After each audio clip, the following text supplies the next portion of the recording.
Assalamualaikum warahmatullahi wabarakatuh. Kami dari tim Sistem Informasi Apotek ingin mempresentasikan hasil proyek kami yang sudah kami buat. Sebelum kami mempresentasikan tugas proyek kami, alangkah baiknya kami memperkenalkan anggota-anggota yang sudah melakukan proyek ini. Jadi kami terbagi menjadi 3 tim, yang mana tim A, tim B, dan tim C. Untuk anggota tim A itu ada Putri Aprianti Windia, Ardiananda Pramusti, Mar Ayu Fotina, dan saya sendiri Fitro Ito Narodo. Dan tim B di situ ada Hilmi Hidayat Afisco, Made Adi Widiananda, Setio Aji Pratomo.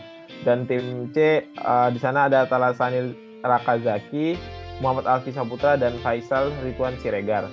Nah, pada presentasi kali ini kami mempunyai beberapa highlight atau poin-poin yang bakal kami jelasin. Untuk poin pertama, di sini kami mempunyai our mission. Kedua, bisnis proses. Ketiga, kekurangan apotek konvensional dan penanganannya. Yang keempat, planning dan timeline. Yang kelima, skema relasi. Keenam, use case. Yang ketujuh, kelas diagram. Dan yang terakhir adalah proses pembuatan dan demo aplikasi. Nah, untuk kelompok kami, di sini kami akan menjelaskan 4 poin pertama. Yang pertama, our mission, itu akan dijelaskan oleh saya sendiri, Fitro Ito Narodo. Bisnis proses akan dijelaskan oleh Putri. Terus poin kekurangan apotek konvensional dan penanganannya akan dijelaskan oleh Ardia. Dan yang poin keempat, planning dan timeline, akan dijelaskan Mar Ayu Fotina. Nah, skema relasi, use case, dan kelas diagram itu akan dijelaskan oleh tim B atau timnya Hilmi. Dan yang proses pembuatan dan demo aplikasi akan dijelaskan oleh tim C atau tim Raka. Yang pertama, our mission, membuat suatu sistem informasi digital yang handal sehingga dapat digunakan sebagai sistem manajemen konvensional yang ada pada apotek milik klien, yaitu apotek K24. Jadi kami di sini melakukan hubungan atau melakukan kerjasama dengan apotek K24 untuk mengembang atau apotek itu menggunakan aplikasi yang udah kami buat, sehingga aplikasi ini tidak jadi secara cuma-cuma dan dapat diimplementasikan langsung oleh apotek yang ada. Next.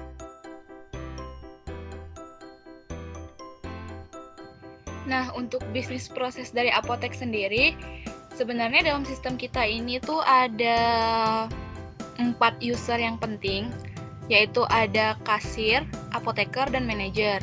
Cuman di sini yang berperan penting langsung ke bisnis prosesnya itu ada yang dari sistem yang luar juga, seperti user pembeli dan user supplier. Nah, di sini untuk bisnis prosesnya sendiri, yang pertama itu pembeli itu pasti melakukan pemesanan obat. Kemudian, kasir akan menerima pemesanannya dan akan mendata pemesanan obat tersebut. Nah, untuk mendapatkan obat si pembeli ini, maka kasir akan meneruskan pesanannya kepada apoteker. Disinilah apoteker akan menginputkan resep yang diberikan oleh pemberi ke kasir. Kemudian, setelah melakukan penginputan resep, maka apoteker akan langsung memberikan obatnya ke pembeli, di mana pembeli langsung menerima obatnya. Untuk secara generalnya. Kemudian di sini apoteker akan mengupdate juga stok obatnya bagaimana. Kemudian ada juga user pendata. Nah, pendata ini fungsinya untuk melakukan pendataan terhadap barang-barang yang ada di apotek. Contohnya seperti melakukan pemesanan obat kepada supplier.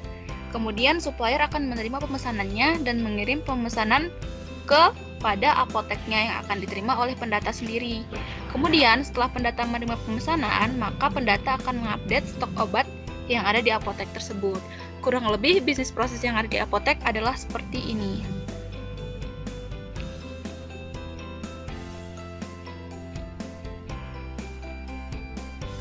Selanjutnya ada kekurangan apotek konvensional. Di sini kekurangannya itu masih menggunakan kertas.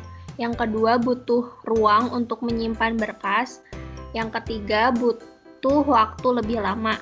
Dan cara kami menanganinya yaitu membuat sistem informasi apotek secara keseluruhan untuk menggantikan cara-cara konvensional dalam menjalankan bisnis apotek.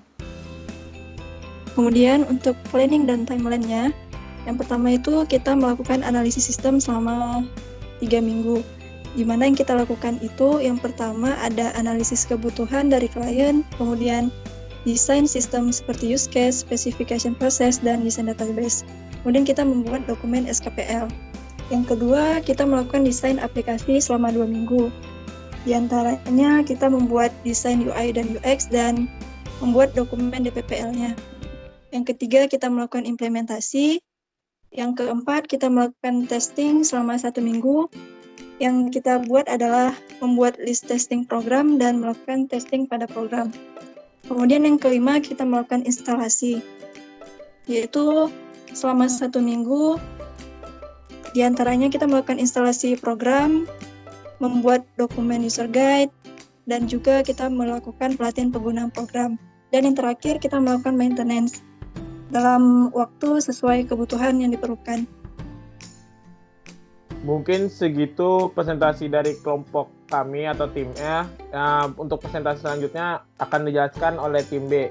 Assalamualaikum warahmatullahi wabarakatuh. Selanjutnya adalah tahap modeling sistem, di mana adalah pembuatan sistem informasi ini.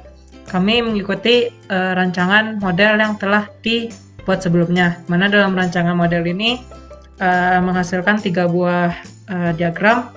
Diagram pertama adalah use case diagram yang akan dijelaskan oleh Satyo Aji. Ini merupakan use case diagram. Diagram ini digunakan untuk mendefinisikan aktivitas yang dilakukan oleh pengguna yang dalam hal ini adalah para karyawan apotek K24. Di sini pada aplikasi ini memiliki 4 entitas, yaitu pertama apoteker, yang kedua kasir, lalu pendata, dan yang terakhir manajer. Apoteker memiliki fungsi input resep, hapus resep, update resep, dan view resep. Untuk kasir dapat melakukan input pemesanan, hapus pemesanan, update pemesanan, view pemesanan. Untuk pendata dapat melakukan input obat, hapus obat, update obat, dan view obat. Dan untuk manajer dapat melakukan cetak laporan pemasokan, cetak laporan keuangan, view laporan pemasokan, dan view laporan keuangan. Dan semua fungsi ini untuk dapat dilakukannya harus melalui tahap login.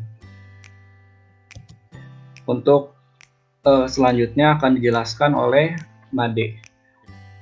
Baik, jadi di sini terdapat skema relasi. Jadi bisa dilihat terdapat tabel-tabel yang kita gunakan pada sistem informasi kali ini. Nah, yang pertama itu ada tabel user. Jadi user ini merupakan untuk menyimpan karyawan-karyawan yang ada pada apotek.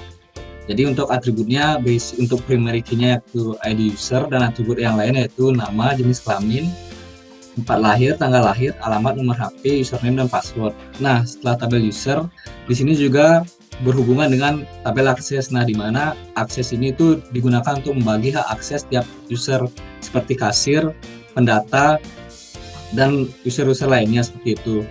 Nah, untuk primary key-nya itu ID akses, dan untuk foreign key-nya itu ID user dan aksesnya sendiri. Nah, setelah itu di sini juga terdapat tabel resep, di mana untuk primary key-nya yaitu ID resep, dan atributnya yaitu ID user, tanggal resep, deskripsi. Dan untuk tabel ini hanya bisa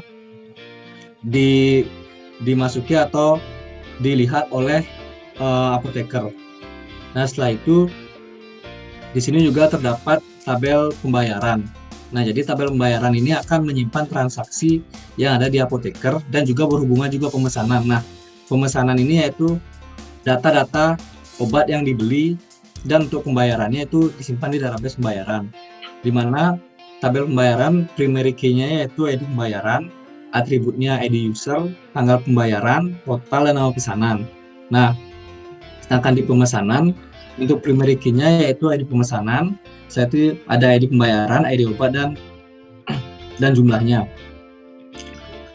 Nah, setelah itu di sini juga terdapat tabel obat, di mana untuk menyimpan data-data obat. Untuk primary key-nya yaitu ID obat, dan untuk atribut lainnya yaitu nama obat, jenis, dosis, expire date, komposisi, indikasi, aturan pakai, harga, dan ID supplier. Nah, di obat, untuk tabel obat ini juga berhubungan dengan suppliernya. Jadi terdapat beberapa supplier yang memberi obat pada apoteker ini.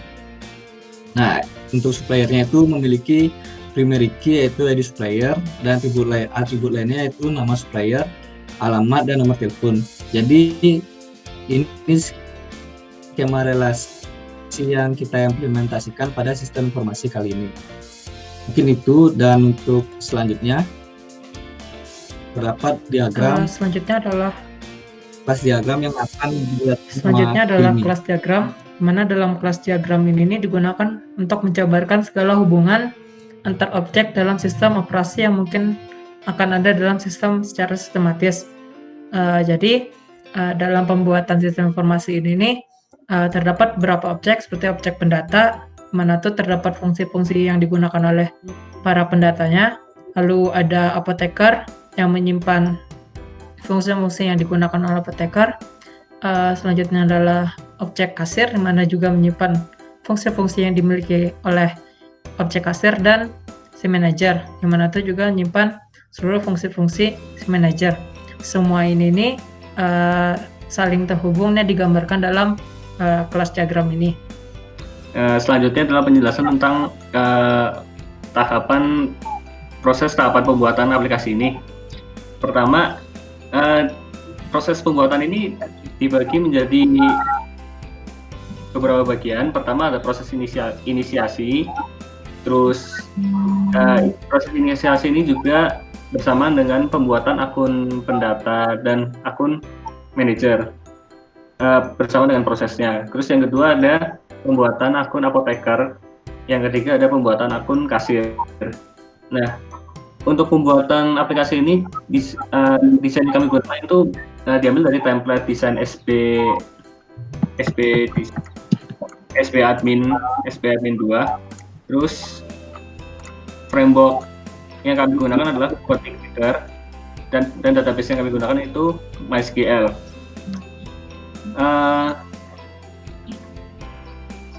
Udah.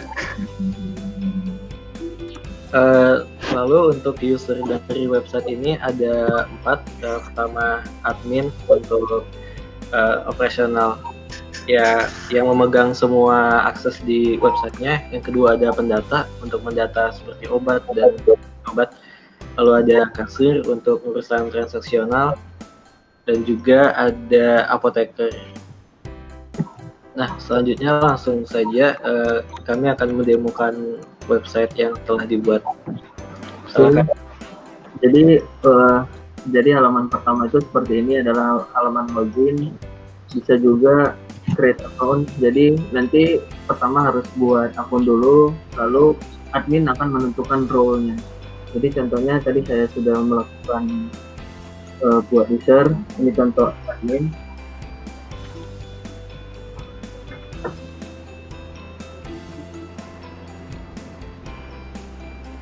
Nah, di sini nanti dapat ditulis user. Nah, di sini admin akan bisa mengganti akses untuk setiap user. Jadi contohnya di sini ada Sani Raka, itu bisa dipilih untuk akses yang akan diberikan pendata. Nah, jadi tadi Sani Raka hanya dapat mengakses halaman pendata saja. Oke. Selanjutnya masuk ke halaman setiap user. Yang pertama tadi admin sudah dijelaskan, lalu ada pendata. Nah, di halaman pendata, yang dimaksud pendata adalah tentang bagaimana cara mendata obatnya sendiri. Jadi bisa menambah obat mulai dari ID-nya, nama obat, dan lain-lainnya, lalu disubmit. Nah, di sini juga bisa setelah masuk nanti bisa diedit apabila ada kesalahan atau perubahan. Nah, bisa juga dihapus. Itu halaman tambah obat. Halaman pendata. Selanjutnya di halaman apoteker.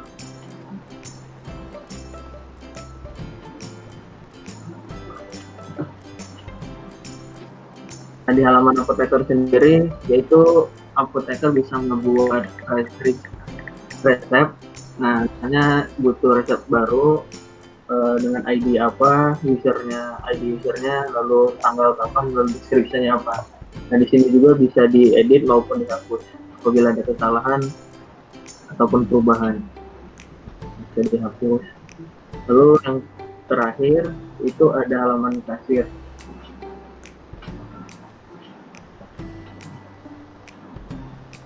Nah, di halaman kasir yang paling sering digunakan yaitu halaman kasir. Misalnya ada pembayaran, ingin menambah data kasir, itu bisa melihat apa saja sih yang ada di dalam database gitu.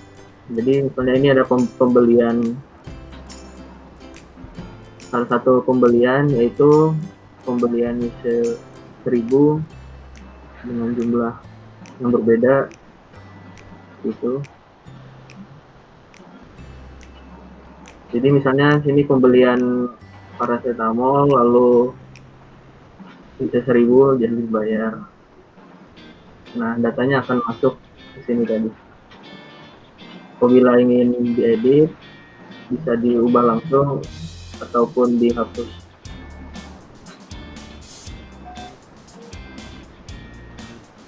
Oke, sekian. Ada tambahan nggak? Jadi kesimpulannya kami dapat itu sistem informasi ini itu dirasa bisa membantu pekerjaan para karyawan apotek ya, karena karena perhitungan yang akurat sama kecepatan perpindahan informasi yang cepat. Jadi misalkan saat obat dimasukkan ke dalam stok, kemudian maka stok obat yang sudah diperbarui itu datanya akan muncul di bagian kasir. Jadi akan mengurangi kemungkinan salah hitung atau bisa jadi miskomunikasi antar karyawan juga. Terus saran untuk pengembangan aplikasi selanjutnya ini bisa dilakukan dengan di bagian kasirnya itu bisa mungkin ditambahkan dengan scanner otomatis yang akan langsung melakukan scan ke kode barangnya, atau bisa juga dengan ditambahkan fitur pembayaran non-cash atau menggunakan uang elektronik lainnya.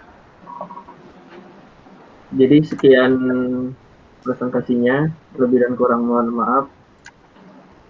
Kami tutup. Assalamualaikum warahmatullahi wabarakatuh.